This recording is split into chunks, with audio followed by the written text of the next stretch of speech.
شالوم شالوم بيتسب እግዚአብሔር አምላኽ ሰላም ጸጋ ናይ ክርስቶስ ምስ ኩልኩም أنا عمكم سلاح الديني زبالة ጸቃል ንዝበለጸ መዓልቲ ዝብል ፕሮግራም ናይ መዓልቲ ቃል ነቕርቦ ፕሮግራም ናዩ ሎም ድማ ነዚ መዓልቲ ዝኸውን ቃል ህይወት ክንካፈሊና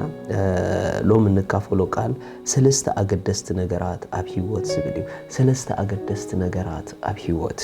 ሪኹም እዘን ሰለስተ ነገራት ብትክክል እንተ ደኣ ረኺብናየን ወይ ድማ ብግቡእ እንተ ደኣ ተጠቂምናለን ኣብ ህይወትና ኣዝየን ዓብ ተራ ይንፃወታ ኣብዘን ሰለስተ ሕጂ ዝነግረኩም እንተ ደኣ ሲሒትና ኣብዘን ሰለስተ ሕጂ ዝነግረኩም እንተ ደኣ ተጋጊና ድማ ኣብ ህይወትና ኣዝዩ ዓብ ኸሳራ እንደምፃ ብዙሓት ኣብ ህይወቶም ጽቡቕ ውጽኢትን ጽቡቕ ለውጥን ዘምጽኡ ነዘን ሰለስተ ነገራት ዝተዓወቱሎን እዮም ምኽንያቱ ነፍስ ወከፍ ኣብ ህይወቶም ዝተዓወቱ ሰባት ናይ ግድን ኣብ ህይወቶም እዘን ሰለስተ ነገራት ክዕወቱለን ኣለዎም እዘን ሰለስተ አገደስቲ ነገራት ኣብ ህይወት እንታይን እቲ ቀዳማይ ኣብ ህይወትኩም ኩሉ ግዜ ንትገብርዎ ዘበለ ነገር ንትውስንዎ ዘበለ ውሳኔ ንትዛረብዎ ዘበለ ቃል ንትሰርሕዎ ዘበለ ስራሕ ንኹሉ እትገብርዎ ዘበለ ትክክለኛ ጊዜኡ ምሕላው የድልየኩም ስለዚ ተቀዳማይ ትክክለኛ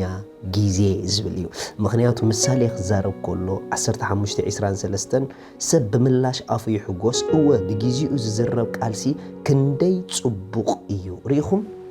ኩሉ ቃል ኣይኮነን ጽቡቕ ኩሉ ዘረባ ኣይኮነን ጽቡቕ ኩሉ ትሰርሖ ስራሕ ኣይኮነን ጽቡቕ ኩሉ ተገልግሎ ኣገልግሎት ኣይኮነን ጽቡቕ ምናልባሽ እኮ ትገብሮ ዘለኻ ጌጋ ዘይክኸውን ይኽእል እዩ ጊዜ ስለዚ ሓልኻ ግን ጽቡቕ ውጽኢት ኣይተምፅሉን ኢኻ ምኽንያቱ ኣብ ጊዜኡ ዝተቐንጠበ ፍረን ኣብ ዘይ ጊዜኡ ዝተቐንጠበ ፍረን ዓብ ፍልሊ እዩ ዘሎ ኣብ ዘይ ጊዜኡ ዝተቐንጠበ ፍረ ይድርበ እምበር ኣይብላዕን ይርገጽ እምበር ኣይሽየጥን ኣብ ጊዜኡ ዝተቐንጠበ ፍረ ግን ይብላዕን ይሽየጥን ዋጋ ኸዓ የውፅእን ስለዚ እንገብሮ ዘበለ ነገር ጽቡቕ ዋጋ ኸውፀልና ንደሊ እንተ ደኣ ኾይና ጽቡቕ ቫልዩ ጽቡቕ ዝኾነ ክብሪ ክረክብ ንደሊ እንተ ደኣ ኾይና ትክክለኛ ጊዜ ክንሕልወሉ ኣለና ኢቭን ገለገለ ዘረባታት ኣብ ዘይ ጊዜኦም ስለተውፅዎም ኣክንዲ ፍቕሪ ዘምፅልኩም ባእሲ የምፅልኩም ንምንታይ ተልኩምኒ እቲ ዝተዛረብኩሞ ዘረባ ጌጋ ስለ ዝኾነ ይኮነን ነገር ግን ነቲ ዝተዛረብኩሞ ዘረባ ልክዕ ጊዜ ስለ ዘይሓለኹሙሉ እዩ ሓቂ እኳ ጊዜ ሓልያ እንተ ደይወፅያ ካብ ሓሶት ዝፈልያ የብላን ኣብ ባእሲት ክትከውን ትኽእል እያ ምኽንያቱ ኣብ ጊዜኡ ዝዝረብ ዘረባ ይጽቡቕ ስለዚ ኩሉ ጊዜ ንኽትዛረቡ ይትተሃወኹ ገለ ነገር ንኽትገብሩ ኣይትተሃወኹ ትክክለኛ ጊዜ ዲልኩም ንመንፈስ ቅዱስ ሕተትዎ ትክክለኛ ጊዜ ዲልኩም ኣብ ውሽጥኹም ረእይዎ ኣብ ውሽጥኹም ረኸብዎ ኢየሱስ ከዓ ከገርመኩም እዩ እቲ ካልኣይ ድማ ኣዝዩ ኣገዳሲ ኣብ ህይወትና ትክክለኛ ሰብ እዩ ካብቲ ዝገርመኩም ነገር ዘይትክክለኛ ሰባት ኣብ ህይወትና ካብ ምህላዎም ዝተላዕለ መልሶም ዝሰኣናሎም ማዓት ሽግራት ከቢቦምና ኣለዉ ዋይ ንምንታይ ከም ዝኾይኑ ንምንታይ ከም ዝኾይኑ ንምንታይ ከም ዝኾይኑ ንምንታይ ከምኦም ዝኾኑ ሲ መልሶም ዝጠፈአና ብዙሕ ሽግራት ኣብ ከባቢና ኣለዉ ነገር ግን መልስናቶም ዘይትክክለኛ ሰባት ኣብ ዙርያና ስለ ዘለዉ እዩ ሪኢኹም ኩሉ ግዜ ዘይትክክለኛ ሰብ ኣብ ዙርያኻ እንተ ደኣ ኣሎ ኮይኑ ንህይወትካ ንሓደጋ ንህይወትካ ንንፋስ ኣቃላዕ እዩ ኩሉ ግዜ ኣብ ኩሉ ትገብርዎ ነገራት ትክክለኛ ሰብ የድልየኩም እዩ ኢየሱስ ጎይታ እዩ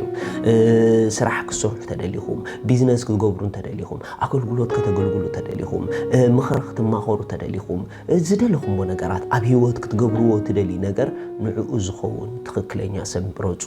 ክሳዕ ክንደይ ትክክለኛ ሰባት ኣለኹም ክሳዕ ክንደይ ምስ ትክክለኛ ሰባት ትኸዱ ክሳዕ ክንደይ እቲ ኣምላኽ ዝሃበኩም ራእይ ምስ ትክክለኛ ሰባት ሼር ትገብርዎ ተካፍልዎ ምኽንያቱ ንዘይ ትክክለኛ ሰብ ትካፈሉ እንተ ደኣ ኾንኩም እቲ ተካፍልዎ ዘለኹም ነገር ክህረመኩም ይኽእል እዩ መጽሓፍ ክዛረብ ከሎ ከምዚ ኢሉ ኣይትታለሉ ኢሉ ኣብ ቀዳማይ ቆሮንቶስ 15:33 ሕማቕ ዕርክነት ንጽቡቕ ልማድ የጥፎ ኢሉ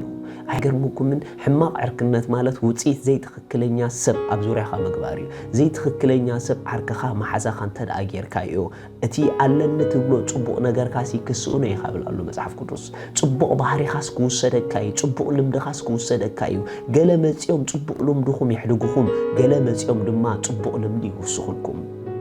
ريقم تخكلينيا سباب زوريخا كله كله نصبق لمدخا وساد زي كونس نصبق لمدخا عباي زي تخكلينيا سباب زوريخا خمص كله جن نصبق لمدنا نصبق بحرنا نصبق نغراتنا كطفو لنا يمجمرو غلا يطفو غلا خايوسخو سلازي تخكلينيا سب وساخيو زي تخكلينيا سب كنا اقداليو تخالا اي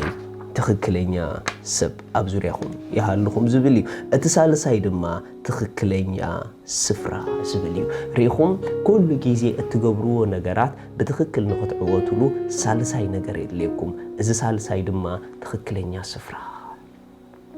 أبزي تخكلينيا سفرة زقبر نغر تخكلينيا وصيد أيمتصنيو ريخم كل زرعي أبزخونه متخيدكا أي زرعنيو مخنياتو أب كل زرعي خايخبقل الكاسل زي كل كل تقبروا نغر دما أبزخوتكم موصيد هايم كتكوني إخم مالت هايكونن تخكلينيا سفرة كتمورصو لكم نهيوتكم نرأسكم وكا اند عنببكم كتكورو أب تخكلينيا سفرة كتركبو لكم أب زعبيكم أب زفريكم أب زوجكم أب سقلصكم أب زتسؤكم سفرة نرأسكم كترخبوا لكم اتقبروا نغر كا وصيد أب زمصلو أب زدمعلو أب تدليو نغر قلطيفو زبصحلو سفرة كتقبروا لكم تخكلينيا غيزي تخكلينيا سب تخكلينيا بوتا እዚ ማለት እትገብርዎ ዘበለ ኣብ ትክክለኛ ሰዓት ምስ ትክክለኛ ሰብ ኣብ ትክክለኛ ቦታ ግበርዎ ዘገርም ውጽኢት ክትርእዩ ኢኹም ንስኹም ብሉጻትን ክቡራትን ኢኹም ሻሎም